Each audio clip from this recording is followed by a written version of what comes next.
फक्त मुंब्रा नव्हे तर संपूर्ण महाराष्ट्रात हिरवा रंग पसरवू असं एमआयएमचे नेते इम्तियाज जलील यांनी दरपोक्ती केली आहे। इम्तियाज जलील यांच्या विधानामुळे नवा वाद निर्माण झालाय। जलील यांनी मुंब्रामध्ये सहर शेखची भेट घेतली। एमआयएमची महाराष्ट्रात होणारी वाढ ही धोकादायक असल्याचं विधान शिवसेना नेते प्रकाश महाजन यांनीही केलंय। एमआयएमचं राजकारण हे धर्मावर आधारित आहे असं ते म्हणतात। रजाकारांचे अत्याचार आपण सर्वांनी पाहिले आहेत याची आठवणही त्यांनी सर्वच राजकीय पक्षांना करून दिली आहे।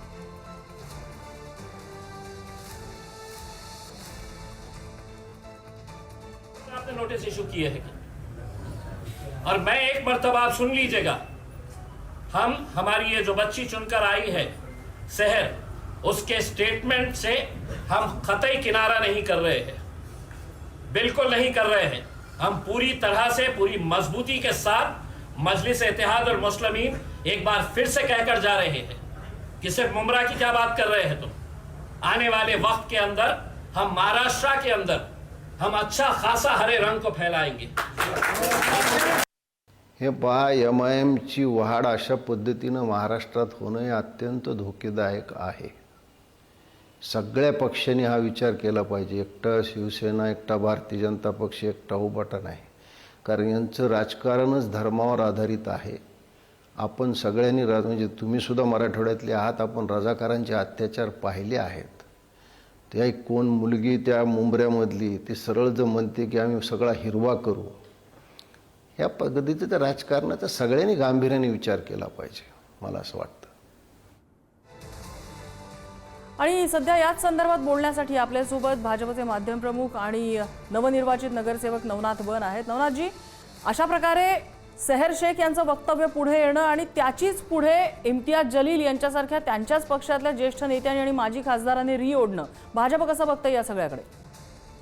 नम्रता, औरंगजेब असेल, अफजल खान असेल यांनी महाराष्ट्राला हिरवा करण्याचा प्रयत्न केला, परंतु त्यांच्या कबरी इथे गाडल्या गेल्या, परंतु महाराष्ट्र कधी हिरवा झाला नाही।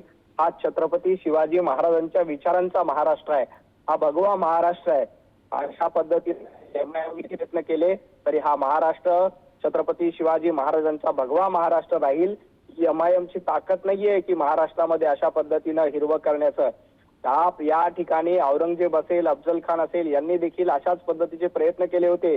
महाराष्ट्रामध्ये रुपये आणण्याचे, लादण्याचे प्रयत्न केले होते, परंतु महाराष्ट्र कधीही यांच्या पुढे झुकला नाही। हा इतिहास आहे आणि आमचं वर्तमान आणि भविष्य देखील तेवढंच उज्ज्वल आहे। हा छत्रपती शिवाजी महाराजांच्या विचारांवर चालणारा महाराष्ट्र आहे। इम्तियाज जलील यांना एवढंच सांगायचं आहे की तुम्ही महाराष्ट्राच्या नादी लागू नका। तुम्ही सोबत राहा, तुम्ही थेट त्यांना सांगू शकता, कारण स्वतः इम्तियाज जलील फोनवरून आपल्या सोबत आहेत। जलीलजी, भाजपचे नेते असं म्हणतात तुम्ही महाराष्ट्राच्या नादी लागू नका। कोण आहे ते नेते? नवनाथ बन आहेत। अच्छा, काय आहे की त्यांना एकदा माझी विनंती आहे की हे सगळे जे भाजपचे नेते आहे ना, तथाकथित नेते, त्यांना सांगा छत्रपती शिवाजी महाराज कोण होते याच्या बाबतीत एक पुस्तक मी सगळ्यांना पाठवतो, ते एकदा वाचा। फक्त छत्रपती शिवाजी महाराजांचं नाव घेणं, आपली घाणेरडी राजनीती करणे, या देशाला सगळ्यात घातक जाती धर्मामध्ये तेढ निर्माण करण्याचं काम कोणी या देशामध्ये केलं असेल तर यात भारतीय जनता पार्टी करत आहे। आणि उलट छत्रपती शिवाजी महाराज यांच्या बाबतीत त्यांना काय माहित आहे, फक्त त्यांना हे विचारा की छत्रपती शिवाजी महाराज का एका जातीचे होते का, एका धर्माचे होते का? नाही होते ना, सगळ्यांना सोबत घेऊन चालणारे छत्रपती शिवाजी महाराज होते। आणि हे लोक आज काय करत आहे की नाही, आम्ही फक्त ह्याचं एका धर्माच्या बाबतीत बोलणार आहे, दुसऱ्या धर्माच्या बाबतीत आम्हाला बोलायचं नाही आहे, त्यांना काही स्थान द्यायचं नाही आहे, त्यांच्या विरोधात काम करायचं आहे। हे सगळे उलट धंदे करणारे हेच पक्ष आहे आणि त्यांची अपेक्षा हे आहे की जेव्हा आम्ही मुद्देसूद त्यांना बोलतो तर ते कुठे जातात की औरंगजेब। त्यांना औरंगजेब याच्या बाबतीत इतकं प्रेम, आम्ही इतकं औरंगजेबचं नाव काढत नाही आहे जितके हे भारतीय जनता पार्टीचे नेते काढत आहे। आम्हाला काय देणं घेणं आहे? आता एकदा त्यांना हे कोण बन साध आहे सांगून द्या, आम्हाला काही देणं घेणं नाही आहे। विचारूया आपण मला या महाराष्ट्रामध्ये, या देशामध्ये नम्रताजी, मला जलील यांना एवढंच सांगायचंय, नम्रताजी मला जलील यांना एवढंच सांगायचंय की हा छत्रपती शिवाजी महाराजांचा महाराष्ट्र आहे, हा भगवा महाराष्ट्र आहे। याला हिरवा करण्याचा कोणीही प्रयत्न करू नये। आजपर्यंत औरंगजेबांच्या पिल्लावळीने अशा पद्धतीच्या अनेक वेळेला धमक्या दिल्या, की अशा पद्धतीने आम्ही हिरवा महाराष्ट्र करू, अमुक करू. औरंगजेबांनी चाल करून महाराष्ट्रावर आला, पण छत्रपती शिवाजी महाराजांनी आणि त्यांच्या मावळ्यांनी औरंगजेबांना इथून परास्त केलं. औरंगजेबाची कब्र इथंच खोदली गेली. त्यामुळे महाराष्ट्रावर कुणीही चाल करून आलं तरी त्याला थारा दिला जात नाही. इम्तियाज कारण जलील हा- असं म्हणतायत की आम्ही जेवढं औरंगजेबाचं नाव घेत नाही तेवढं तुम्ही नाव घेता. नाही, नाव घ्यायचा प्रश्नच नाहीये. नाव घेण्याचा प्रश्न नाही. ज्यांना धर्माचं राजकारण करायचंय त्यांना माझा सवाल आहे, इथं धर्माचं राजकारण तुम्ही करतायत आणि तुम्ही काय म्हणतात हिरवा महाराष्ट्र करू, हिरवा महाराष्ट्र करू. हा छत्रपती शिवाजी महाराजांचा हिंदवी स्वराज्याचा भगवा महाराष्ट्र आहे आणि शिवाजी महाराजांचं नाव घेताना शिवाजी महाराजांना हिंदवी स्वराज्याची स्थापना केली होती. रामराज्य आलं पाहिजे होती ही संकल्पना छत्रपती शिवाजी महाराजांनी मांडली होती.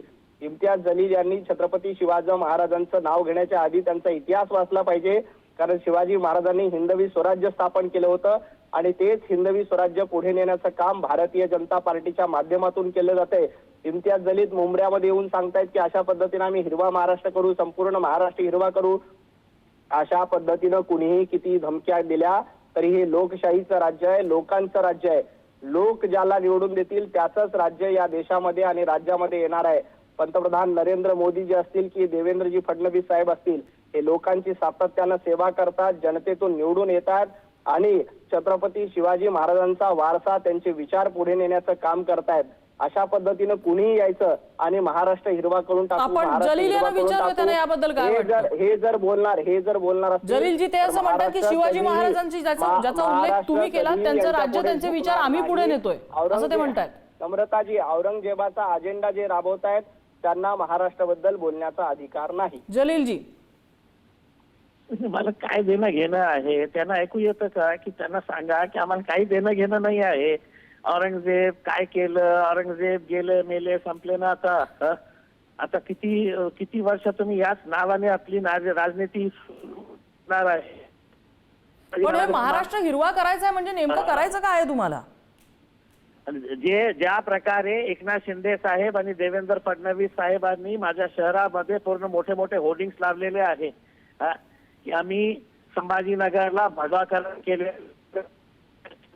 बोलतो की ठाणे आहे भगवा आहे ना तुमच्या पक्षाचा रंग आहे ते, तर माझ्या पक्षाचे झेंडेचा रंग हिरवा आहे. दलित समाजाची काही पार्टी असेल तर त्यांच्या झेंडेचा रंग निळा आहे. मग ते त्याचा प्रयत्न करणार का नाही करणार? म्हणजे तुम्ही असं म्हणताय की तुम्ही पक्षाचं राजकारण करताय आणि भाजप धर्माचं राजकारण करताय, असं कसं म्हणून चालेल? पक्षाचा माझी जे कॉर्पोरेटर आहे त्यांनी काय बोलली होती, कुठे कुणाला धमकी दिली होती? तिने तशीच म्हटली होती ना की येणाऱ्या 5 वर्षामध्ये आम्ही आमच्या हिरव्या रंगाचे जे झेंडा आहे ते खूप ताकदीने आम्ही मुंब्रामध्ये पसरणार आहे. तसाच वक्तव्य जे आहे दुसऱ्या पक्षाच्या नेत्यांनी म्हटलेलं आहे की आम्ही भगवाकरणचा जे आमचा झेंडा आहे ते भगवा रंगाचा झेंडा आम्ही पूर्ण देशामध्ये हे स्प्रेड करणार आहे. मग याचा अर्थ औरंगजेब कुठे येतं? सगळ्या पक्षांना समाजाचे काही पक्ष असेल आणि त्यांना हे मानायचं असेल की आम्ही निळा रंगाचा झेंडा आज पूर्ण महाराष्ट्रामध्ये आम्हाला पसरवायचा आहे, म्हणजे याचा अर्थ काय आहे? आपण विचारूया. नवनाथ, तुम्ही असं म्हणताय की भगवा रंग म्हटला की तुमचं पक्षाचं राजकारण होतं, मात्र त्यांनी हिरवा रंग म्हटला की धर्माचं राजकारण, असं दुटप्पी भूमिका तुम्ही का घेताय असा प्रश्न ते एक प्रकारे भगवा रंग हा राजकारणाचा रंग नाही, हिंदू धर्म हा राजकारणाचा धर्म नाही. भगवा आणि हिंदुत्व ही जीवन जगण्याची ही आहे, संस्कृती आहे. ही कुठली राजकारणाची कला नाहीये, हे राजकारण नाहीये. आणि हिंदवी स्वराज्य हे छत्रपती शिवाजी महाराजांनी स्थापन केलेलं स्वराज्य आहे आणि त्याला आम्ही म्हटलेला हिरवा रंग हा धर्माशी रिलेटेड नव्हता, आम्ही आमचा पक्ष वाढवायची भाषा करतोय असं म्हणतात ते. नम्रताजी, ज्या पद्धतीनं औरंगजेबाच्या विचाराचा उदो करण्याचं काम चालू आहे त्याचा निषेध केला पाहिजे. माझं इम्तियाज जलील यांना मागणं आहे, तुम्ही औरंगजेबाचा निषेध करणार आहेत का? तुम्ही औरंगजेबाच्या विचारधारेचा निषेध करणार आहेत का? ते तुम्ही करा आणि महाराष्ट्र हिरवा वगैरे करण्याचा प्रयत्न करू नका. औरंगजेबाचा महाराष्ट्र कधीच नव्हता, हा छत्रपती शिवाजी महाराजांच्या विचारांचा महाराष्ट्र होता आणि छत्रपती शिवाजी महाराजांच्या, छत्रपती संभाजी महाराजांच्या विचारांचाच महाराष्ट्र राहील. अशी कितीही चाल करून आले, काही आले तरी त्याचा काही परिणाम होणार नाही. अर्थात लोकशाही मार्गाने प्रत्येकाला आपापला पक्ष वाढवण्याचा अधिकार आहे. इम्तियाज जलील यांनी त्यांचा पक्ष वाढवावा, भारतीय जनता पार्टी आपला पक्ष वाढवेल. बरं. लोकशाही मार्गाने त्यांचे पक्ष वाढवण्याचा त्यांना अधिकार आहे, आमचे पक्ष वाढवण्याचा आमचा अधिकार आहे. परंतु औरंगजेबाचं नाव घेऊन किंवा औरंगजेबाचा उदो करत महाराष्ट्र हिरवा करण्याचा प्रयत्न कोणी करत असेल तर ते करू नये. लोकशाही इम्तियाज मार्गाने जलील, प्रत्येकाला पक्ष भाजपाचा प्रश्न वाढवण्याचा विचारतोय, अधिकार तुम्ही आहे. आता औरंगजेबाच्या नावाचा निषेध करणार का? नम्रता, माझी एक विनंती आहे, हे शो संपल्यानंतर नाही का हे बन साहेबांनी औरंगजेबा किती वेळा केलं आहे हे जरा काउंट करून मला आहे की आम्हाला काही देणं घेणं नाही आहे त्यांच्या बाबतीत, पण जिथे आम्ही लॉजिकल काही बोलायला सुरुवात करतो ते औरंगजेबापर्यंत जातं. आता एकनाथ शिंदे साहेब ज्यांच्या कॉन्स्टिट्युएन्सी मध्ये मुंब्रा येतं त्यांनी एक वक्तव्य केलेलं आहे की मुंब्रा जे आहे ते भगवा आहे करके. अरे उपमुख्यमंत्री एकनाथ शिंदे माझेही उपमुख्यमंत्री आहे ना, महाराष्ट्राचे उपमुख्यमंत्री आहे ना, सगळं रंग जे आहे ना ते त्यांचे आहे ना, निळा पण त्यांचा आहे, भगवा पण त्यांचा आहे, हिरवा पण. जेव्हा कॉन्स्टिट्युशन पोस्टवर बसणारे लोक असा खालच्या लेवलवर येऊन अशा प्रकारचे असेल की आमच्या नवीन निर्वाचित कॉर्पोरेटर काही बोलली असेल की नाही आम्हाला हे जे हिरवा रंग आहे त्यांचं पक्षाचं आमच्या पक्षाचं. बर, तुम्ही दोघांनी सोबत राहा. आपल्या सोबत खासदार नरेश मस्के सुद्धा आहेत शिवसेनेचे. नरेश मस्के जी इम्तियाज जलील आहेत ते असं सांगतायत की आमच्या नगरसेविकेने जो मुंब्रा हिरवा करून दाखवू असं म्हटलं ते पक्षाच्या झेंड्याचा रंग होता, दुसरा कुठलाही अर्थ त्यात नव्हता असं म्हणतायत त्या. असं म्हणतात. हे बघा, ज्या मुंब्र्यातील नगरसेविकेने जे वक्तव्य केलं त्याला माध्यमांनी आणि इतरांनी खूप मोठी प्रसिद्धी दिली. मुळात एवढी प्रसिद्धी देण्याची त्याला गरज नव्हती, कारण मुळात ती जी नगरसेविका आहे ती आणि तिचा परिवार कालपर्यंत या निवडणुकाचा शेवटचा दिवस फॉर्म भरण्यापर्यंत राष्ट्रवादी जितेंद्र आव्हाडांच्या ते पदाधिकारी होते, कार्यकर्ते होते. त्यांना तिकीट मिळालं नाही म्हणून त्या एमआयएम मध्ये गेले आणि पण आता इम्तियाज जलील म्हणतात आम्ही महाराष्ट्र हिरवा करून टाकू. ऐका माझं ऐकून घ्या. मुळात जितेंद्र आव्हाडांनी त्या ठिकाणी जे पेरलं तेच त्या ठिकाणी उगवलेलं आहे. अशा पद्धतीने मुंब्रा आपल्या हातात ठेवण्याचा प्रयत्न यापूर्वी जितेंद्र आव्हाडांनी केला आणि त्याचा जो परिणाम आहे, त्याचा जो परिपाक आहे तो अशा पद्धतीची वक्तव्य करून होतोय. मुळात त्या वक्तव्याला महत्व देणं गरजेचं नाहीये. केवळ प्रसिद्धी करता या अशा पद्धतीची वक्तव्य केली जातात जेणेकरून मुस्लिम बहुतुल्य जी काही लोकवस्ती आहे त्या ठिकाणी एमआयएमचा प्रसार होईल. मला असं वाटतं की अशा गोष्टींकडे लक्ष न देता या छोट्या मोठ्या गोष्टींनी, कोण म्हणालं महाराष्ट्र हिरवा करू, कोण म्हणालं महाराष्ट्र लाल करू, म्हणून महाराष्ट्र हिरवा होणार नाहीये आणि लाल होणार नाहीये. त्यामुळे यांना जास्त महत्व देण्याची गरज नाहीये. जलील जी, अशा वक्तव्याला जास्त महत्व देण्याची गरज नाहीये. इम्तियाज जलील यावर काय प्रतिक्रिया? मी नरेश मस्के साहेबांनी जे बोललेले आहे सहमत आहे. कृपा वक्तव्यांना जास्त महत्व, पक्षांना अधिकार आहे आपला पक्ष वाढवण्यासाठी. आम्ही आमचा पक्ष वाढवणार आहे, त्यांनी त्यांचा पक्ष वाढवा. आणि आता देशासमोर खूप मोठे गंभीर प्रश्न आहे, महाराष्ट्रासमोर खूप गंभीर प्रश्न आहे. हे चॅप्टर बोललो तर मला वाटलं की बरं होईल. नवनाथ बन, नाही ठीक आहे, प्रत्येकाने लोकशाही मार्गाने पक्ष वाढवले पाहिजे, प्रत्येकाला ते अधिकार स्वातंत्र्य आहे. फक्त औरंगजेबाचा उदो महाराष्ट्रात होता कामा नये. इथं छत्रपती शिवाजी महाराजांचा जय जयकार झाला पाहिजे, ते सगळ्यांनीच करावा. आपल्या तिघांचेही आभार. आपण पुढारी न्यूजला प्रतिक्रिया या विषयावर दिली त्याबद्दल. त्यामुळे एमआयएमच्या नेत्यांनी महाराष्ट्राच्या नादाला लागू नये असा भाजपकडून इशारा देण्यात आलेला आहे. इम्तियाज जलील यांनी काही वेळापूर्वी संपूर्ण महाराष्ट्र हिरवा करून ठेवू, केवळ मुंब्राच नव्हे तर महाराष्ट्र हिरवा करू असं वक्तव्य त्यांनी केलेलं होतं. सहर शेख यांनी जे वक्तव्य केलेलं होतं तेच वाक्य, तोच धागा पकडत त्यांनी पुढे वक्तव्य केलं. मात्र त्यावर भाजपने त्यांनी महाराष्ट्राच्या नादाला लागू नये असं म्हणत त्यांना इशारा दिलेला आहे.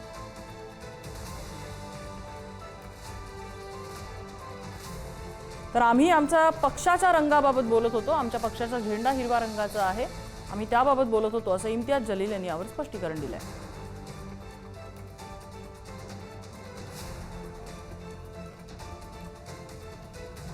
तर अशा प्रकारची लहान मोठ्या वक्तव्यांना प्रसिद्धी द्यायची गरज नाही असं म्हणत शिवसेनेने एक प्रकारे हे वाक्यच हा वादच झटकून टाकलेला आहे। आणि या सगळ्या संदर्भात प्रतिक्रिया द्यायला जितेंद्र आव्हाड यांनी मात्र नकार दिलेला आहे।